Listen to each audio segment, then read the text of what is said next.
El blog en principio era un proyecto prácticamente de diversión. Cuando empezó toda la ola de prensa, a partir de la renuncia de Fidel a los cargos por razón de enfermedad, justamente ese día pues, nos pusimos de acuerdo tres amigos para sacar una serie de notas diarias y hacer un blog sobre el tema, ¿no? La idea era un poco publicar los artículos que no veíamos en la prensa. ¿Sí? Yo creo que a pesar de que era uno de los temas más comentados y esperados y tal, la famosa convalecencia de Fidel Castro no cogió a la prensa, lo cogió un poco descolocada, ¿no? Cosa que por otra parte es más o menos comprensible en estas sociedades que no son transparentes y que no tienen un sistema de información política, sí, donde todo es más o menos por decreto. Entonces, el hecho de que la prensa empezara a publicar artículos que nos parecían como caídos de otro planeta, ¿no? Nos alentó a hacer esto, que en principio era un proyecto, ya te digo, medio en broma, medio en serio, ¿no? Y que por supuesto esperábamos que durara menos que los 5 años que lleva el blog, tanto que bueno, el blog ha cambiado mucho, mucha gente se ha ido descolocando, pero el comienzo es ese, ¿no? El comienzo es ese. Primero tenía otro nombre, se llamaba Últimos Días Fidel o algo así, estaba en Blogger, era un experimento pues más o menos amateur.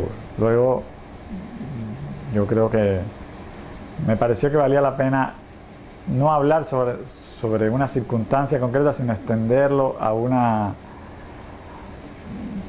etapa, ¿no? A una manera de ver qué era lo que en Cuba podría cambiar con esa muerte o con es decir, era un concepto mucho más general, mucho más complejo, ¿no?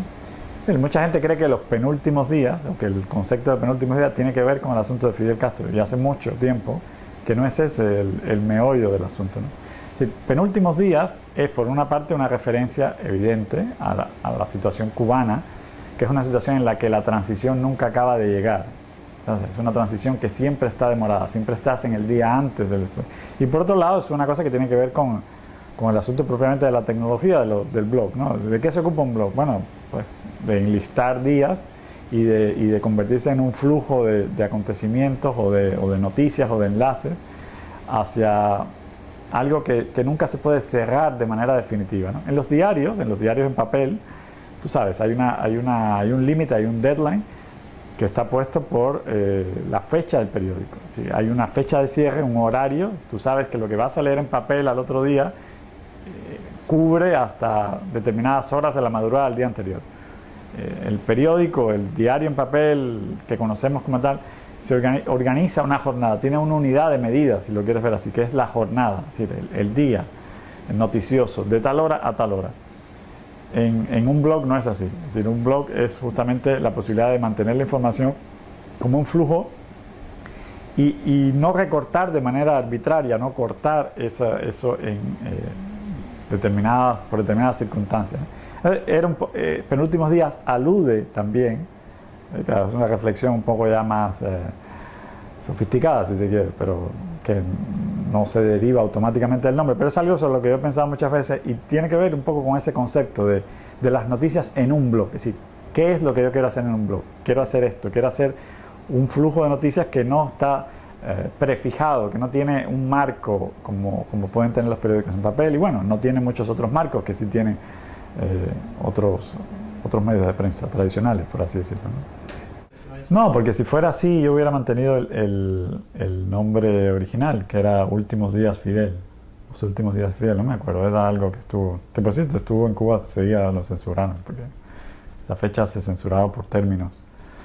Luego ya cuando el blog pasó a WordPress y otra plataforma y tal, pensé en un nombre que me sugirió un amigo, escritor, novelista, por cierto. Y yo creo que, bueno, hay muchos significados, yo te he explicado dos, pero hay otros. Por ejemplo, la idea de que penúltimos días se abrevia como PD, que en español es postdata. Y entonces es un poco la idea también de que es una información construida sobre la marcha, ¿no? O sea, que tú siempre puedes agregar. Y por eso las cosas de las famosas postdatas de PD, ¿no? Que siempre es una información que yo no siento que se hace de manera unilateral, aunque yo no creo demasiado en el periodismo ciudadano, Yo creo que el periodismo es una cosa y el periodismo ciudadano es otra. Creo que hay momentos de periodismo ciudadano importantes, pero no tengo una concepción, el blog no está construido sobre una concepción de periodismo ciudadano.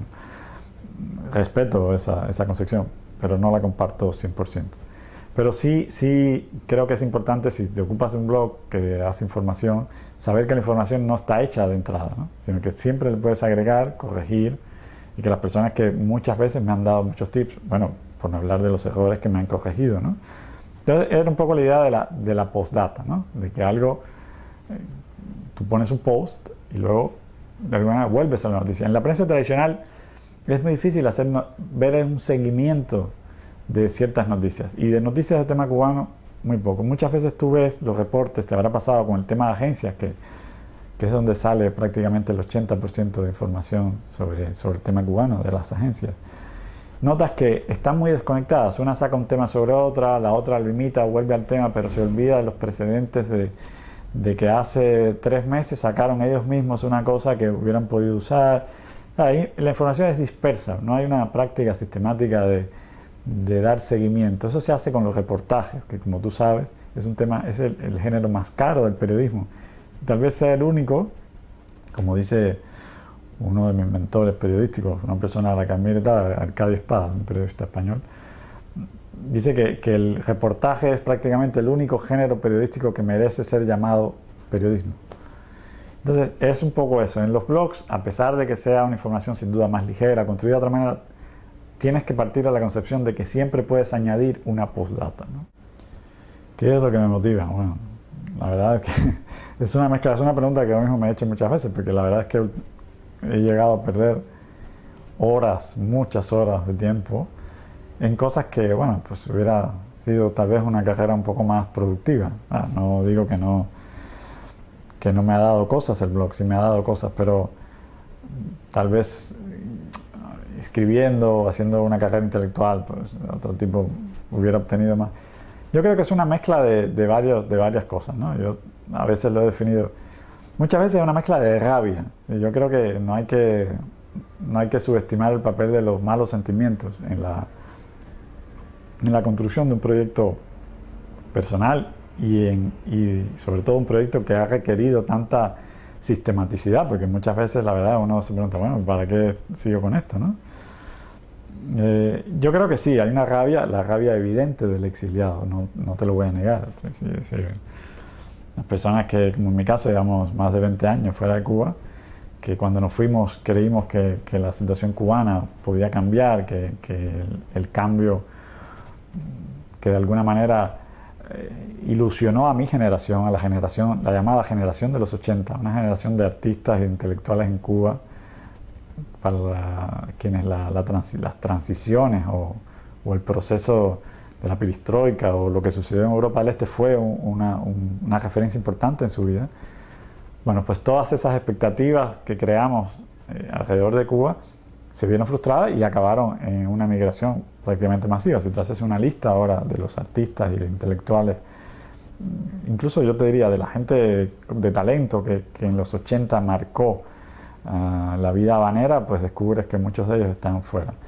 Entonces eso crea sin duda cierto resentimiento, cierta amargura, y llega un momento en el que, bueno, pues puedes desilusionarte y abandonar el tema y decir, como tantas otras gente que conozco, ya Cuba es mi pasado, ya no me interesa, voy a construir una vida nueva, que fue de alguna manera lo que me sucedió a mí durante muchos años. O luego puedes recobrar un poco la ilusión dándote cuenta de que ahora mismo en Cuba hay personas, gente joven, que de alguna manera están repitiendo cosas ilusiones y expectativas que gente de mi generación tuvo, que mi generación resolvió a la manera de una generación perdida, pero que en caso de ellos yo creo que tienen una oportunidad. Eso es una cosa. Hay otra cosa que es obviamente una inconformidad con la manera en que los medios tradicionales han venido cubriendo el tema cubano, históricamente.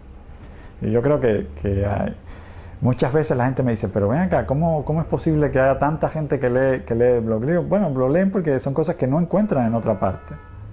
Entonces, en ese sentido yo creo que los cubanos sí tenemos un déficit de prensa, por llamarlo, un déficit mediático.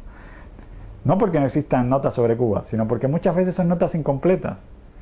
Muchas veces son sesgos y acercamientos en los que los cubanos no nos reconocemos. Y no hablo solo de los cubanos del exilio, aunque evidentemente es el público mayoritario para esta disconformidad. Hablo también de cubanos dentro de Cuba. Es decir, Cuba, por razones obvias, de modelo, de sistema, de como se quiera llamar, tiene un déficit de prensa. Y es algo que ha sido reconocido hasta por la propia prensa oficial cubana. Creo que esa inconformidad, que tiene que ver no solo con los medios cubanos, también con la manera en que otros medios extranjeros, los llamados mainstream media, abordan el tema cubano, también propulsa un poco la tarea del blog. Hay otro asunto que es, yo me he dado cuenta que esta cosa de los nuevos medios de internet, en los que yo en principio tenía una desconfianza, una cautela, por llamarlo intelectual, pueden llegar a ser cosas influyentes. Yo me he ido convenciendo a mí mismo de que, si por ejemplo el primer libro que publiqué, un libro de ensayos, vendió 5.000 ejemplares en 2 años, bueno, pues ahora hoy en día entran 8.000, 9.000 personas diarias en el blog. Y hay una cierta fascinación, no lo negaré, por esta capacidad de pronto de una respuesta inmediata y masiva. Es una cosa con la que hay que lidiar porque te puede entrampar en varias dimensiones, pero yo creo que sí, que es algo que sin duda complace mi vanidad, que es algo que también está detrás de todos los proyectos personales, no, tampoco vale la pena ignorarlo, ¿no? Y creo que por otro lado notas que sí hay una influencia, que sí hay una manera en la que el número o cierta capacidad masiva de lectores te puede llevar a tener un lugar y un lugar desde el cual influir, desde el cual cambiar ciertas cosas. Tampoco demasiado, es decir, no hay que exagerar. Pero para alguien que había hecho una carrera intelectual tradicional o había probado otro tipo de cosas, pues esto sí fue un descubrimiento y sin duda es algo que te estimula.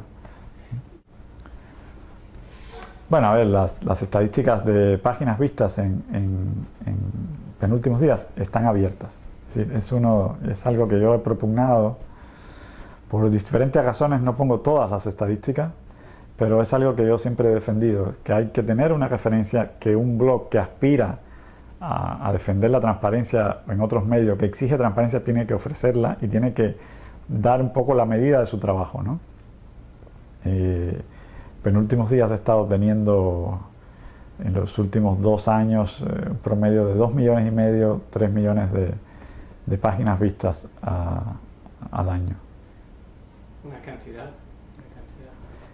Bueno, no es una cantidad, la verdad, a la altura de los 10, 15 millones de los medios tradicionales. No es una cantidad tampoco asombrosa en términos de fenómenos de Internet. Hoy en día las cifras van en otro. Tampoco es una cifra, es sin duda, y no modesta parte, el blog más visitado de temas cubanos.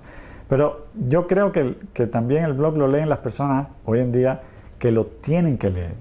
Y eso es algo, no solamente la masividad que cumple una función, sino también quién lo lee, quiénes de esos 2,5 millones de personas.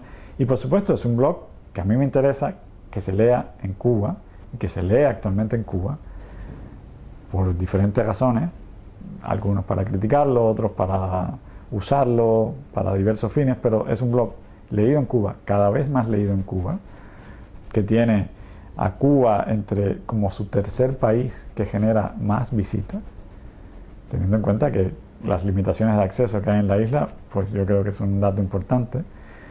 Y de alguna manera es una manera de recobrar un contacto con un mundo que uno ya de alguna manera prefería dar por parte de un pasado, ¿no?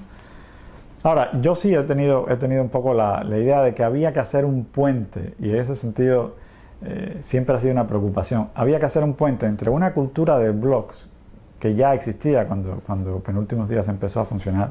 Existían medios norteamericanos, se hacía en inglés. Hay blogs más antiguos de exiliados cubanoamericanos que se escriben en inglés que habían cubierto ese espacio. O sea, si tú sabes que los orígenes de la cultura del blog en los medios norteamericanos, un fenómeno relativamente reciente, los últimos 10 años, la cultura de los blogs empezó como una alternativa a los mainstream media y empezó como una alternativa ideológicamente conservadora.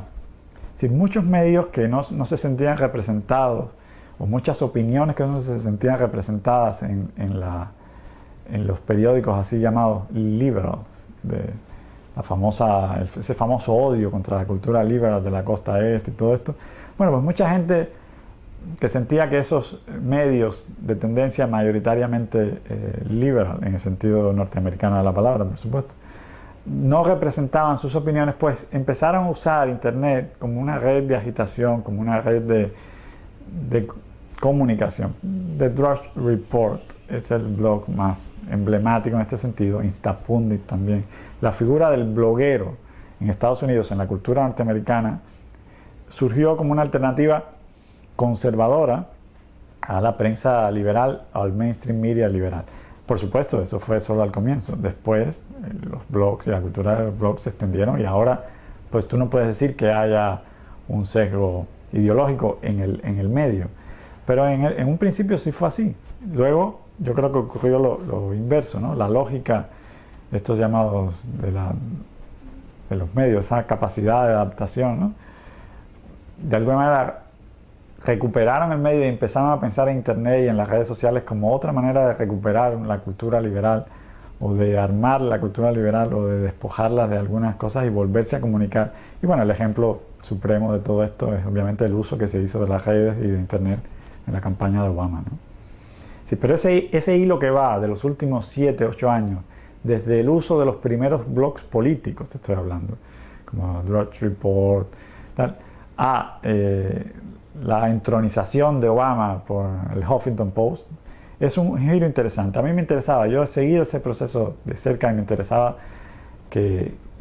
usarlo, ¿no? Tenerlo como referencia. Blogs como Babalu Blog, personas que de alguna manera con una ideología, que se puede etiquetar claramente en el asunto cubano como de derecha, toda esa cultura de alguna manera del exilio cubano-americano, que ya tenían lugar, no tenían comunicación, sin embargo, con la Cuba real.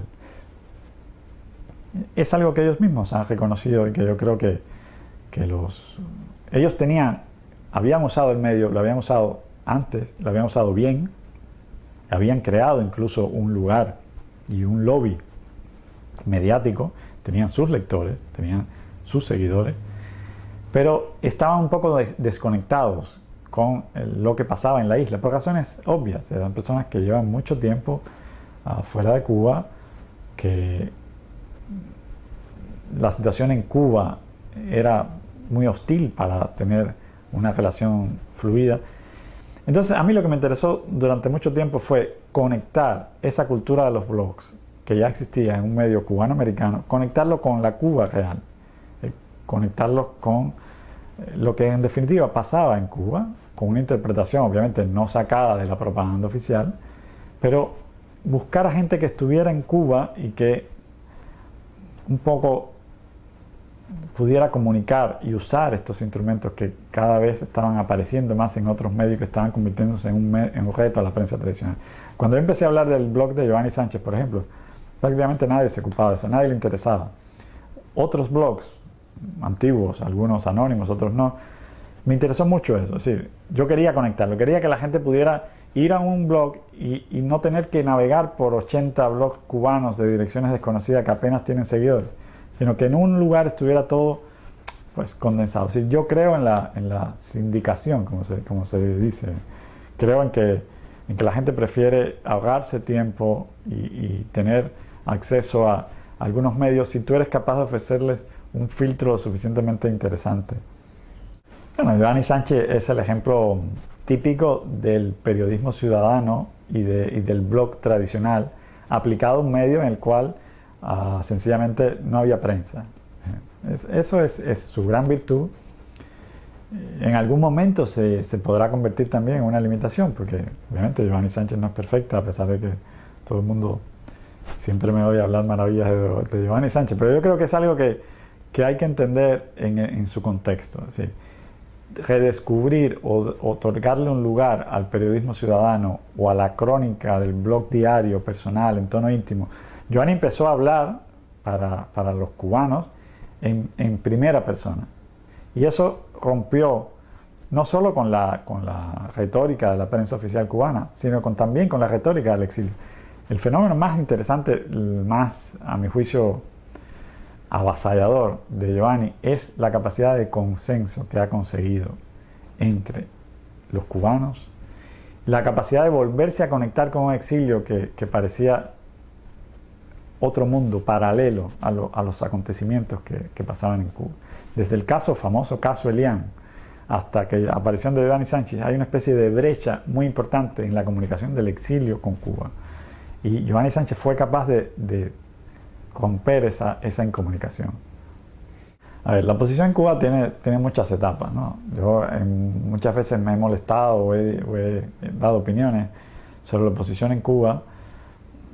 Bueno, porque como sabe cualquiera que siga estos asuntos, en el pasado estuvo muy fragmentada, sigue estando fragmentada de otra manera, fue hostigada y sin duda ese hostigamiento dejó una marca importante. Creo que había una especie de confusión propia de un medio muy hostil, no solo para la oposición directa, sino para la disidencia. Inclusive yo hago una diferencia y creo que es algo que vale la pena hacer entre oposición y disidencia.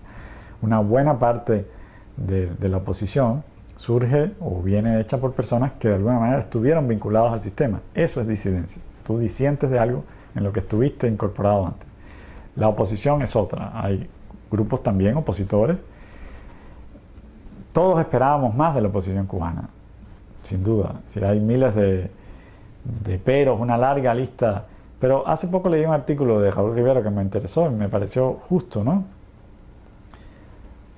La oposición cubana sigue estando ahí. Y yo creo que cada vez tiene más presencia social.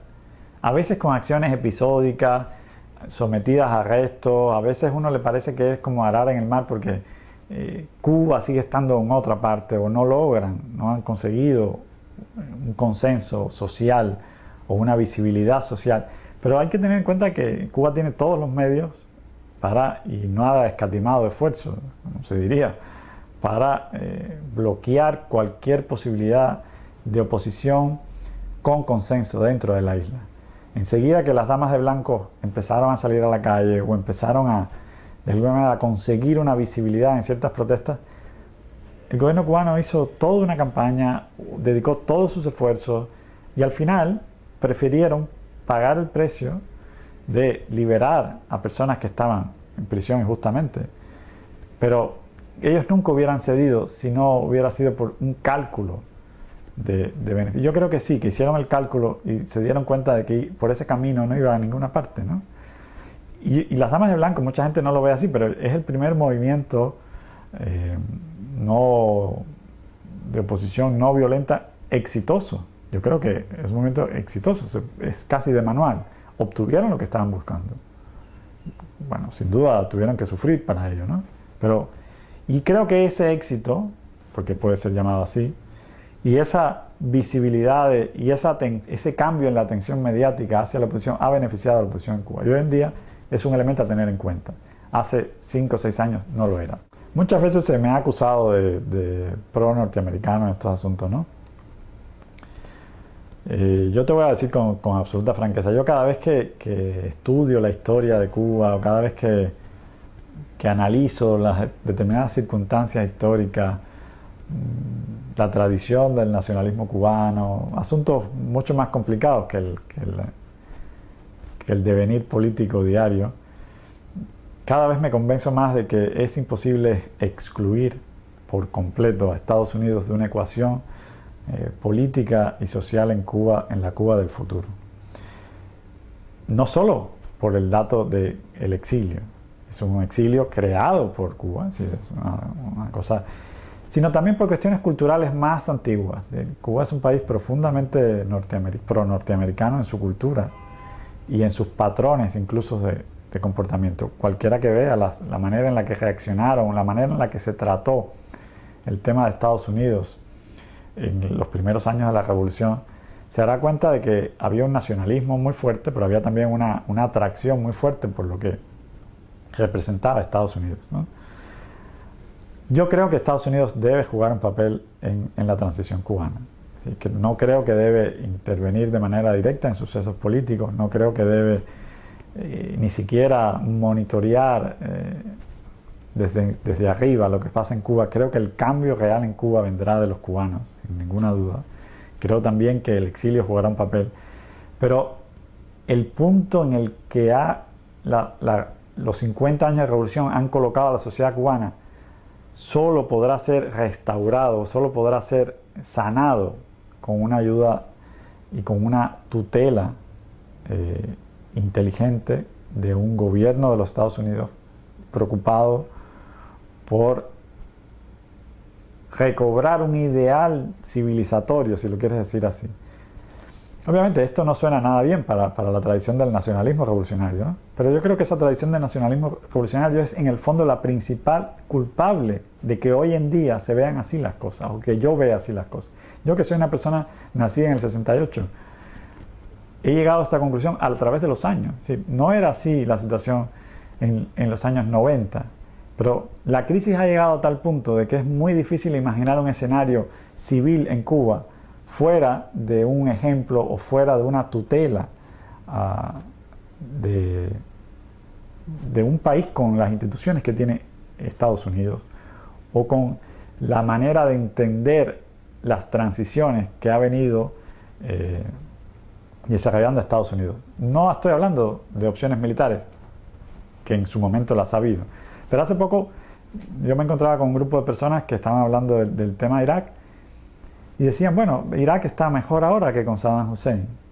Bueno, es un tema a discutir, es un asunto muy peliagudo que marcó mucho la opinión pública norteamericana porque ha habido muertos, ha habido una guerra, ha habido una serie de motivos que llevaron a esa guerra no suficientemente aclarados, ha habido mucha manipulación, ha habido mentiras del gobierno norteamericano para justificar esa guerra, pero la situación real es que muchos años después de la guerra de Irak, la situación en Irak, hay un proceso político, hay una serie de instituciones que han sido creadas, han sido tuteladas. Hay gente que dice la democracia no se puede exportar. Conozco esa teoría, la he visto muchas veces.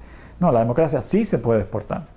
Yo creo que la democracia sí se puede exportar. En ese sentido, soy bushista, como se diría. Es decir, hay una serie de patrones institucionales y de funcionamientos de una sociedad democrática que pueden ser reaprendidos. Y creo que la sociedad cubana necesita reaprender algunas cosas.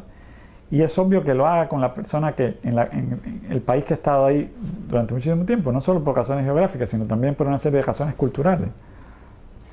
Yo di mi opinión sobre eso, tú lo conoces, escribí sobre el tema. Yo puedes buscar en el blog, hay muchísimas opiniones sobre el tema de Yusei. Yo creo que es un error del senador Kerry haberlo hecho de esa manera. Y todos sabemos, también cosa que he puesto por escrito, que no es precisamente el senador Kerry. Yo creo que hay un tema de juegos políticos en Washington detrás de las decisiones, que hay personas que los ven de manera unilateral y no entienden el entramado complejo que hay detrás de esas cosas.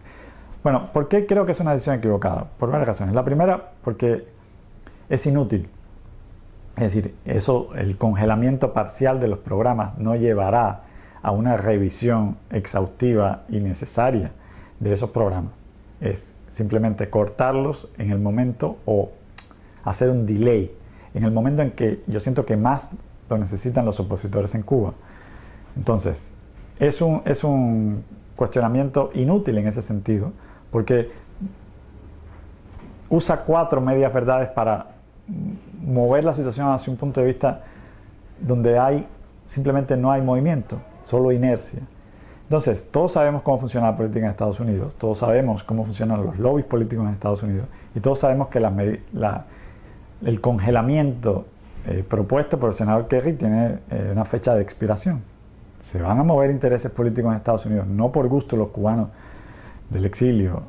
Tenemos representantes y senadores que se ocupan de esos asuntos y el entramado de intereses será mayor de lo que Kerry, yo creo, podía calcular. Yo creo que Kerry se metió en una batalla que no era la de él. Y en ese sentido, simplemente es como poner palos, ¿sabes?, delante de una carreta que no vas a poder detener. Yo creo que los programas no son perfectos, Tracy. Yo creo que buena parte de ese dinero se queda en intermediarios, se queda en contratistas, pero la manera de sostener el funcionamiento, teniendo en cuenta que es así como funciona la política norteamericana, puede llegar a convertir esos problemas en, ¿sabes?, en los menores problemas. Para mí el mayor problema sería que el dinero realmente, que la concepción política, ni siquiera el dinero, sino que la concepción política que está detrás de esos programas se viera cambiada. Yo he sido un defensor y un seguidor y un divulgador del papel político de las redes sociales, de las nuevas tecnologías. Es un tema que de verdad me ha ocupado en serio, ¿no? Y cada vez, a medida que pasa el tiempo, a medida que creo que es menos justo, menos correcto pensar en un cambio en Cuba o concebir la solución cubana, una transición de modelo político a partir de fenómenos tecnológicos. No es así, Tracy. No hay duda de que han jugado su papel en otra esfera, pero no puede ser que esta sea la única manera en la que de pronto un grupo de actores políticos se dediquen a resolver el tema cubano. No es así.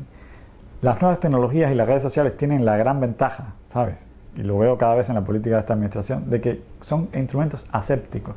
Tú no te ensucias las manos, ¿sabes?, hablando con Twitter o pidiéndole a Google que haga algunas cosas. Técnicamente hablando funcionan solas prácticamente. No es así, no es así. Si estás un poco en el meollo del asunto, si has conocido de verdad cuál está, sabes que hay detrás de eso, hay también una política. Pero lo que pasa es que, claro, es mucho más sencillo creer, después de tantas décadas de cabildeo y de exilio y de temas de embargo y de asuntos que de alguna manera tienen hastiados a las autoridades norteamericanas, sin que el tema de Cuba se solucione, es mucho más fácil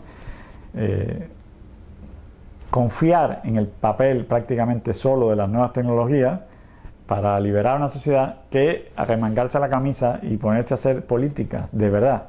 Políticas que no tienen por qué excluir los nuevos medios, al contrario. Pero esos medios están siendo usados cada vez más como una coartada. Y no es así. Mira, yo he visto 10.000 programas retóricas del empoderamiento, he ido a coloquios de activistas, disidentes en lugares tan diversos, en Budapest, Estados Unidos, España, Chile. A todas las personas les he tratado de transmitir la misma idea. Es decir, Cuba no es un país donde las nuevas tecnologías van a ocupar el lugar de las decisiones políticas. No es así. Las decisiones políticas, las decisiones de cambios políticos tienen que ver con estrategias en otro plazo, con movimientos en otro plazo. Por otro lado, es obviamente evidente que comparar el nivel de acceso tecnológico que hay en Cuba con países como Irán o como Egipto es ridículo, ¿sabes? No. Son los primeros años que salí de Cuba, por supuesto, tuve la pesadilla recurrente de todo cubano exiliado. Puedes preguntarle a varios y te responderán lo mismo. Todo el mundo lo ha tenido, que es el sueño de que entras y no puedes volver a salir. A mí me han amenazado explícitamente con que si voy a Cuba o no podré entrar o no podré salir, pero me da igual. Yo no tengo fuertes vínculos familiares como muchas personas que lamentablemente sí han sido chantajeadas por este tipo de motivos, ¿no? No, la verdad es que no sueño con volver a Cuba. Incluso no estoy seguro de que una Cuba del futuro me interese como el lugar para construir mi vida. Lo he escrito un libro. Escribí un libro cuando me di cuenta que no iba a volver a Cuba. A mí la cultura cubana me interesa en otra dimensión. Yo creo que Cuba es una sociedad hoy en día enferma y a nadie le gusta vivir en sociedades enfermas. También espero que sane y hago todo lo posible para ello. Pero no tengo ese... Mira, Tracy, los últimos acontecimientos a mí me han hecho pensar en opciones poco optimistas. Cuba sin duda va en dirección a un modelo de apertura económica muy controlada. Yo estoy a favor de las reformas económicas que han tenido lugar en Cuba, pero no niego ni soy lo suficientemente ciego como para ver que esas reformas pretenden el mantenimiento de una élite en el poder o un modelo un poco a lo vietnamita, donde el Estado sigue teniendo un peso paternal en todos los negocios, donde hay una especie de claque mafiosa de los hijos de muchísimos militares que cada vez tienen un papel más prominente en la economía y en el gobierno, que por un lado son lo bastante pragmáticos para saber que el castrismo ya no da más, y por otro lado saben que no pueden llevar a cabo una verdadera reforma social, un cambio de modelo real, y entonces se cae en esa especie de estado intermedio que lamentablemente ha funcionado en países como Vietnam o a otro nivel o a otra escala en China, ¿no? Entonces, eso me decepciona, y por otro lado sí creo que hay un factor que la gente no está teniendo en cuenta. En Cuba, por el camino que vamos, habrá violencia, habrá una solución violenta, habrá una erupción de violencia, obviamente controlada, y creo que eso es lo único que va a terminar por abrirle los ojos a la sociedad cubana, ¿no? Cuando haya un suceso como ese, no lo querramos, la verdad, pero cada vez veo que no hay alternativa, porque no hay comunicación. Los canales de comunicación, sea entre la disidencia del gobierno, sea entre personas que simplemente quieren expresar su deseo de un cambio, y el gobierno, esa capacidad de comunicación no se está tejiendo. El gobierno se ha cerrado en banda. Todas las expectativas del Congreso, muchas han sido defraudadas. Al final lo que queda es esa especie de intermitencia, de deseos frustrados, de mejoras parciales, de 4 campesinos que hoy en día, bueno, tienen unas vacas y al final las vacas se les mueren de hambre porque no tienen comida, porque es muy difícil construir el capitalismo así. Y al final la gente entiende que van a tener lo peor del capitalismo, va a tener un sistema de despidos que a Cuba lo tiene muy preocupado, que no han llegado a implementar aún, pero que está pensado como la solución. Un plan de choque, esos famosos planes de choque liberales, eso es lo que Cuba está. Y creo que todos esos factores hacen un cóctel muy explosivo.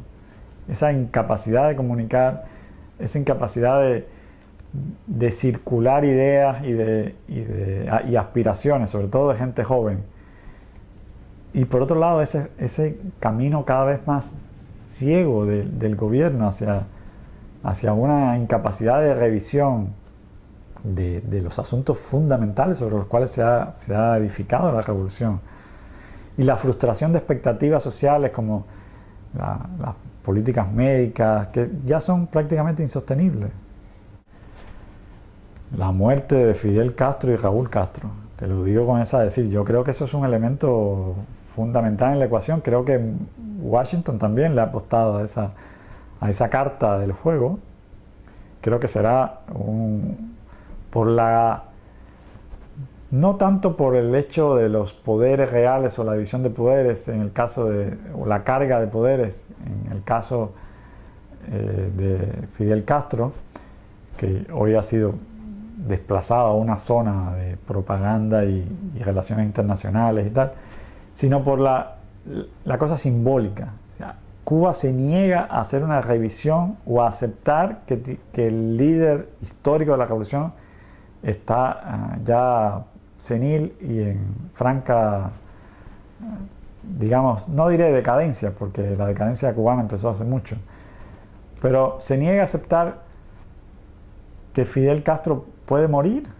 Es decir, es una cosa ridícula. Uno ve la propaganda política, incluso las consignas y todo, y al final hay como una especie de incapacidad de aceptar que Fidel Castro es parte del pasado, ¿no?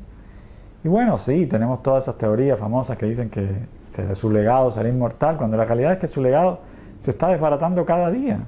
El legado de represión de los homosexuales está empezando a ser revisado. Obviamente se mantiene la represión, pero de otra manera. El legado económico, bueno, ¿qué vamos a decir? Cuba ha demostrado estar haciendo todo lo contrario de lo que dijo hace 30 años.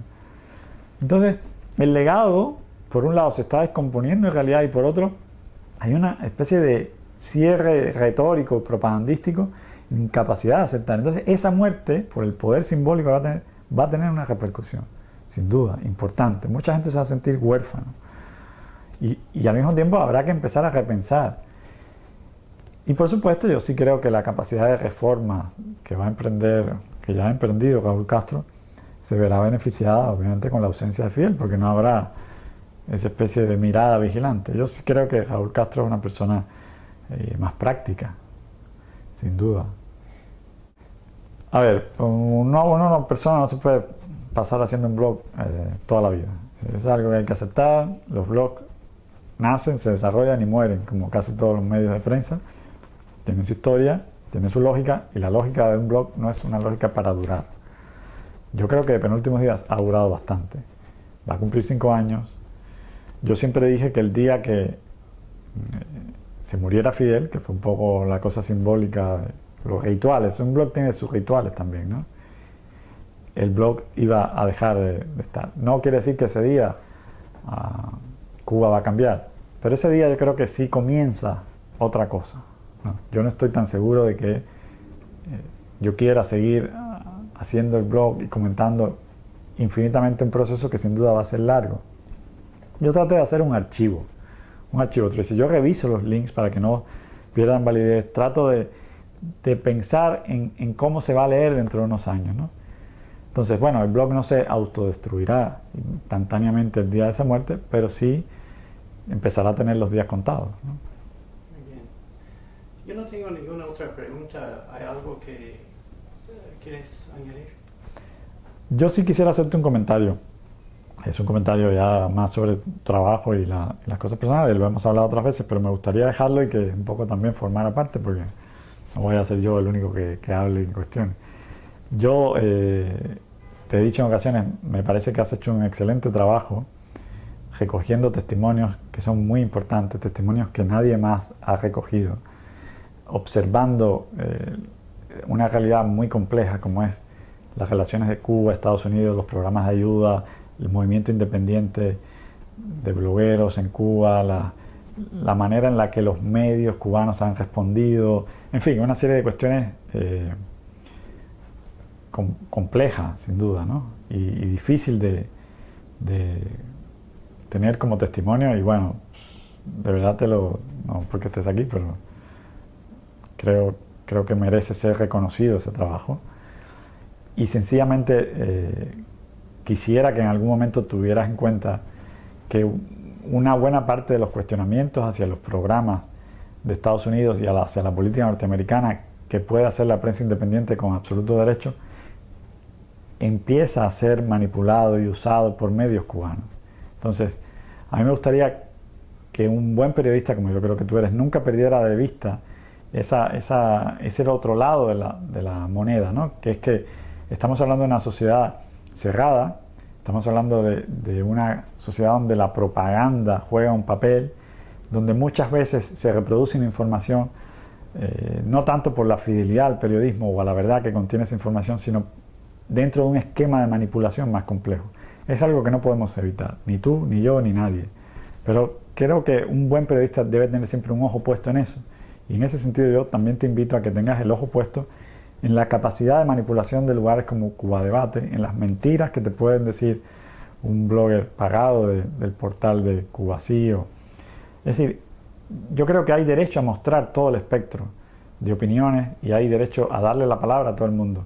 Pero hay que saber diferenciar entre una persona que miente y que dice algo que es fácticamente comprobable como mentira, y la persona que con toda su mejor disposición se entrega a ti una entrevista y te dice lo que piensa, ¿no?